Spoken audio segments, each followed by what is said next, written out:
எல்லாருக்கும் வணக்கம். Welcome to Darsha's kitchen. இன்றைக்கி நம்ம சேனலில் பருப்பு குழம்பு ரெசிபி பார்க்க போகிறோம். இந்த குழம்பு நம்ம சாப்பாடுக்கு, தோசைக்கு, இட்லிக்கு, சப்பாத்திக்கு கூட ரொம்ப நல்லா காம்பினேஷனாக இருக்கும்.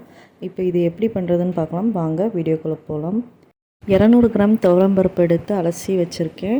இப்போது இது கூட 10-12 சின்ன வெங்காயம் அதையும் சேர்த்திக்கலாம்.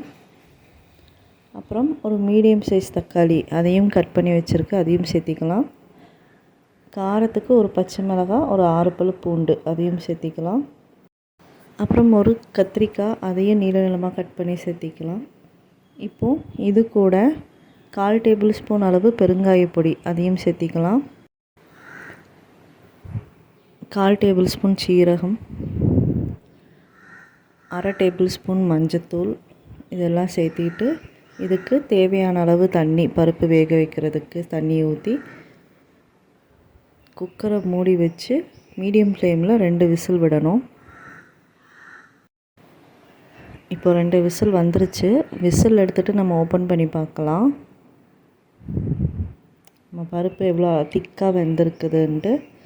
இப்போது இதை மிக்ஸ் பண்ணி காட்டுறேன் பாருங்கள் எவ்வளோ திக்காக இருக்குதுன்னு.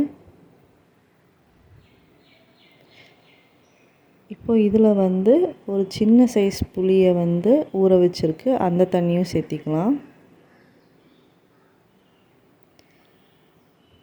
இப்போ இதில் கொஞ்சம் தண்ணி சேர்த்தி கன்சிஸ்டன்சியை அட்ஜஸ்ட் பண்ணிக்கலாம். நம்மளுக்கு ரொம்ப தண்ணியாக இல்லாமல் இவ்வளோ திக்காக இருந்தால் ரொம்ப டேஸ்ட்டாக இருக்கும்.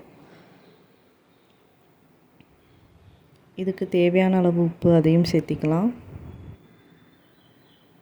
இப்போது இதை நல்லா மிக்ஸ் பண்ணி விட்டுட்டு நம்ம குழம்ப தாளிச்சிடலாம். தாளிக்கிற பாத்திரத்தில் 2 டேபிள் ஸ்பூன் அளவு எண்ணெய் சேர்த்திட்டு அதில் எண்ணெய் சூடானோடனே கடுகு நல்லா பொடிஞ்ச உடனே கருவேப்பிலை, அப்புறம் கொஞ்சம் சின்ன வெங்காயத்தை பொடிசாக கட் பண்ணி அதையும் சேர்த்திக்கலாம்.